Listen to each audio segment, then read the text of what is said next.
Assalamualaikum warahmatullahi wabarakatuh. Kami dari kelompok 2 di sini akan menjelaskan materi tentang teori dekonstruksi Derrida yang beranggotakan pemateri pertama yaitu Aska Sariful Anam, pemateri kedua Sofi Afiatul Zuhro, dan pemateri ketiga Lutfi Arfayani, dan yang terakhir pemateri keempat Fazila Avanza.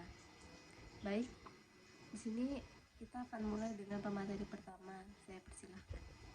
Baik, yang pertama itu ada biografi Jacques Derrida. Derrida adalah seorang filsuf yang pemikirannya dianggap jelimet, tetapi anehnya menarik untuk dipelajari dan dikaji. Nama lengkap Derrida adalah Jacques Derrida, dan ia lahir pada tanggal 15 Juli dari sebuah keluarga Yahudi di El Biar, Aljazair. Derrida adalah seorang filsuf yang terkenal dengan strategi dekonstruksinya. Pendekatan dekonstruksi Derrida dimulai dari penelitian mendasar pada bentuk tradisi metafisis Barat dan dasar-dasarnya dalam hukum-hukum identitas. Di dalam bukunya yang berjudul Of Grammology, Derrida menyampaikan pandangannya terhadap pemikiran Saussure mengenai definisi bahasa. Derrida mengatakan bahwa Saussure memberikan esensi manusia kepada bahasa. Logosentrisme dan fonocentrisme adalah paham yang berusaha dikritik Derrida. Menurutnya, kelemahan logosentrisme adalah menghapus dimensi material bahasa, dan kelemahan fonocentrisme adalah menomorduakan tulisan karena memprioritaskan ucapan. Teori utama Derrida adalah dekonstruksi. Derrida menjelaskan dekonstruksi bukanlah suatu alat penyelesaian atau suatu subjek individual atau kolektif yang berinisiatif dan menerapkannya pada suatu objek teks atau tema tertentu. 3 poin penting dalam dekonstruksi Derrida yakni terjadi perubahan terus-menerus, dan ini terjadi dengan cara yang berbeda untuk mempertahankan kehidupan.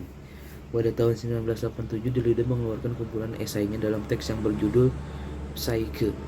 Dasar dari risalah ini adalah untuk menyatakan seberapa besar kemungkinan untuk membicarakan yang lain.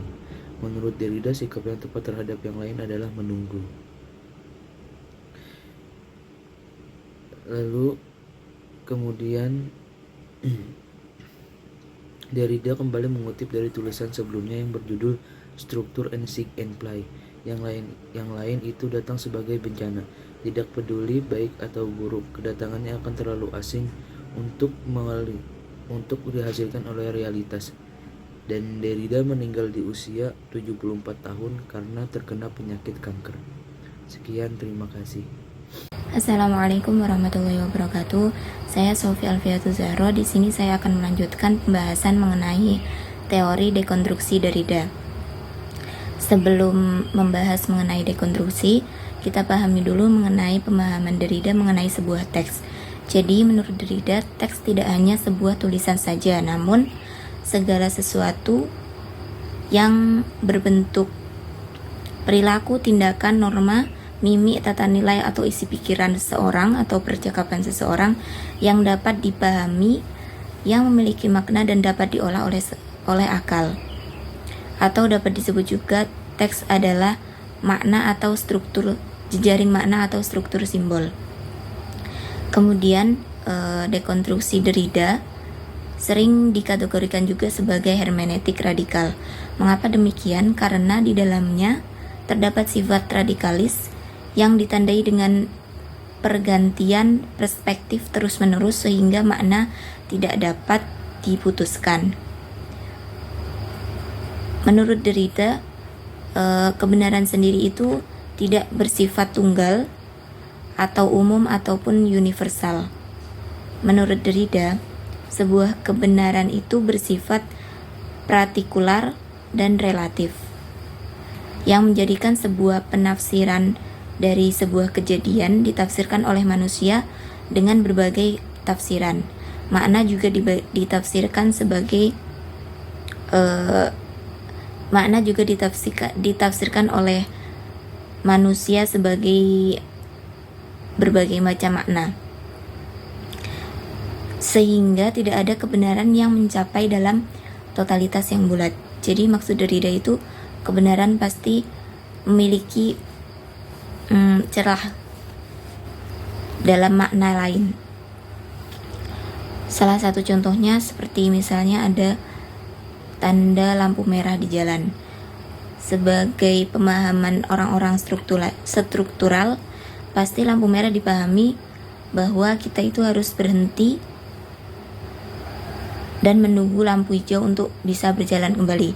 Namun, dalam beberapa situasi atau kondisi, ada sebuah kendaraan yang boleh saja terus di saat lampu merah itu, seperti contohnya ambulan.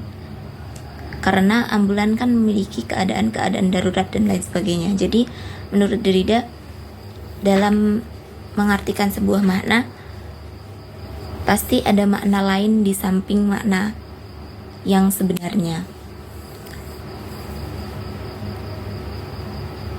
Mungkin itu saja yang dapat saya sampaikan. Untuk pembahasan selanjutnya akan disampaikan oleh materi selanjutnya. Assalamualaikum warahmatullahi wabarakatuh. Materi yang selanjutnya yaitu kritik terhadap teori dekonstruksi Derrida. Dari uraian di atas terlihat bagaimana Derrida menghancurkan pandangan yang pusat pada masyarakat modern. Modernisme yang diharapkan dapat menyelesaikan masalah kehidupan manusia ternyata dalam praktiknya gagal, tidak berhasil membunuh mitos sekaligus menguburkan logos. Namun demikian, timbul pertanyaan lebih lanjut akan dekonstruksi Derrida. Pertama, menurut Derrida berbicara dan menulis tidak jauh berbeda. Keduanya sama-sama membentuk apa yang disebutnya sistem menulis pada umumnya, system of writing in general. Tulisan merupakan bentuk permainan bebas dari unsur-unsur bahasa dan komunikasi. Dalam bahas makna akan berproses secara terus-menerus dan tidak akan pernah sampai kepada kebenaran mutlak atau logos. Derrida melihat bahwa tulisan merupakan jejak bekas-bekas tapak kaki yang harus ditelusuri terus-menerus sampai menemukan siapa yang mempunyai kaki. Proses berpikir menulis dia berkaya berdasarkan jejak inilah yang disebut Derrida sebagai difference.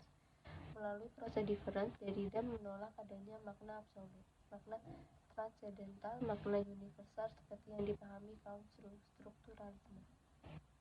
Apabila makna bebas ditafsir setiap orang, maka dapat dikatakan tidak ada makna. Makna selalu ditunda, dengan demikian segala sesuatu tidak bermakna. Dekonstruksi yang dilahirkan Derrida melahirkan persoalan baru berbentuk indeterminisme dan ketidakpastian makna. Sekian materi dari saya. Selanjutnya